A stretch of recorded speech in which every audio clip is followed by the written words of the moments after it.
میرے آقا کریم صلی اللہ علیہ وسلم جب ہجرت کر کے مدینہ تشریف لائے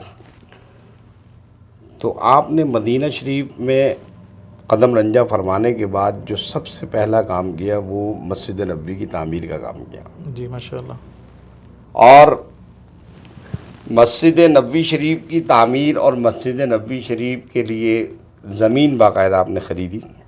یہ یتیم بچوں کی زمین تھی. جی بالکل. اس کا جو خریداری ہے وہ سیدنا ابوبکر صدیق رضی اللہ تعالیٰ عنہ نے فرمائی. اس کے بعد پھر اس مسجد کو تعمیر کیا گیا. جی. مسجد کا اسلامی معاشرے کے اندر ایک بڑا گہرا کردار ہے، اور آقا کریم صلی اللہ تعالیٰ علیہ وسلم نے مسجد تعمیر کر کے گویا قیامت تک کے آنے والے مسلمانوں کو بتا دیا کہ تمہاری مرکزیت اور اجتماعیت اسی صورت میں ممکن ہے جب کہ تم مسجد کے ساتھ جڑے رہو. تو مسجد نبوی جب تعمیر ہو گئی تو اس مسجد کے اندر اصحاب صفہ کا چبوترا بنایا گیا جہاں پہ صحابہ کرام علم دین حاصل کرتے تھے. اسی مسجد سے ملحقہ ایک الگ گراؤنڈ تھا جس میں صحابہ کرام جنگ کی مشقیں کیا کرتے تھے. اسی کے ساتھ ایک اور جگہ مختص کی گئی تھی کہ جہاں پر وفود آتے تھے مختلف ممالک کے، اور آقا کریم صلی اللہ علیہ وسلم ان وفود کے ساتھ گفتگو فرمایا کرتے تھے.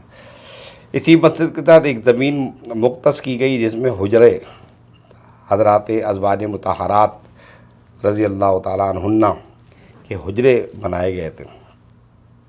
اسی مسجد کے ساتھ ایک اور جگہ مختص کی گئی تھی جہاں پر مدینہ شریف کے ننھے منھے بچے آیا کرتے تھے.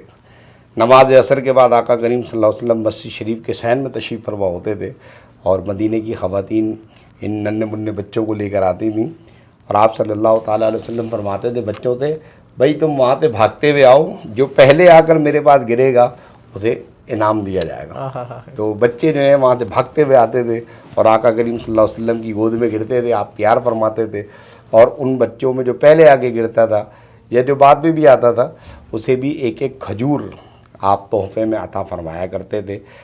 جنگوں کی مشقیں ہوا کرتی تھیں، مختلف ممالک کے وفود آتے تھے، ان وفود کے ساتھ گفت و شنید ہوتی تھی، معاملات طے ہوتے تھے، احکام شریعت بیان کیے جاتے تھے، لوگوں کے گھریلو مسائل کے جھگڑے جو تھے وہ حل کیے جاتے تھے.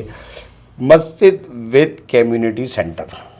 اگر اس طرح سے کہہ لیا جائے کہ اس ٹائم کی جو مسجد ہوتی تھی وہ باقاعدہ ایک یونیورسٹی تھی، وہ باقاعدہ ایک سکول تھا، وہ باقاعدہ ایک اسمبلی تھی، وہ وہاں پر باقاعدہ ایک کورٹ تھی، اسی کے اندر ہی سارا کچھ ہو رہا ہوتا تھا. صحیح کہہ رہے ہیں. وہ مسجد کے اندر ہی فیصلے ہوا کرتے تھے، وہیں پر ہی کیا کہتے میں مطلب یہ کہ سزائیں بھی دی جاتی تھیں.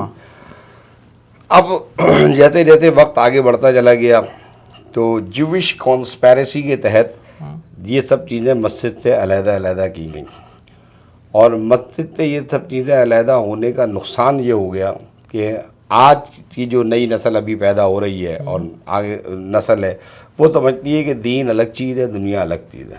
ہاں. لہذا انہوں نے مسجد کو ایک نماز کی جگہ بنایا ہوا ہے کہ جب نماز کا وقت ہوتا ہے تو وہ سارے کے سارے وہاں پہنچ جاتے ہیں، اور وہاں سے نکلنے کے بعد اپنے دیگر جو معاملات ہیں ان معاملات کو وہ دیگر جگہوں پہ جا کے ادا کرتے ہیں، جس سے اس کے اندر پیدا ہونے والی جو برکتیں تھیں وہ ختم ہو گئی ہیں.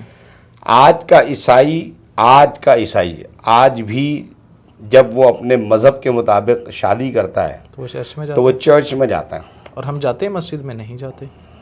ہمارے پاس کیونکہ شوبازی بہت کرنی ہوتی ہے، پیسہ ان کے پاس بھی بہت ہے، لیکن وہ چرچ جاتا ہے. ہمارے یہاں نکاح مسجد میں کرنے کے لیے کہہ دیجیے تو آپ دیکھیں خاندان میں 36 لوگوں کا منہ جو ہے وہ 46 فٹ کا موٹا منہ ہو جاتا ہے. لوگ برا مان جاتے ہیں کیا بات مسجد کرنی ہے، اتنا پیسہ اللہ نے دیتا ہوا ہے تو تسی مسجد نکاح کرو گے. اب آپ یہ دیکھیے کہ مسجد کا اگر ہمارا رابطہ قائم و دائم رہتا تو آج ہمارے یہاں یہ بگڑی ہوئی نسل پیدا نہیں ہوتی. بالکل. تو اب بھی ضرورت اس امر کی ہے کہ بہت سارے ممالک میں دیکھ رہا ہوں کہ ترکی میں اور دیگر بہت سارے ممالک میں یہ طریقہ کار ہے کہ لوگ مسجد کی طرف واپس لوٹ رہے ہیں، مسجد سے جڑ رہے ہیں.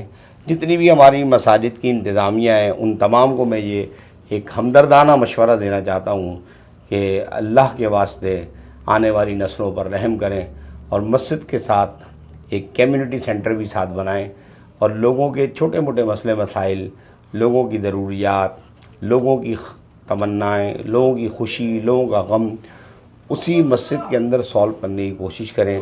انشاءاللہ تبارک و تعالی آئندہ آنے والا معاشرہ ہمارا ایک اسلامی معاشرہ بن جائے گا.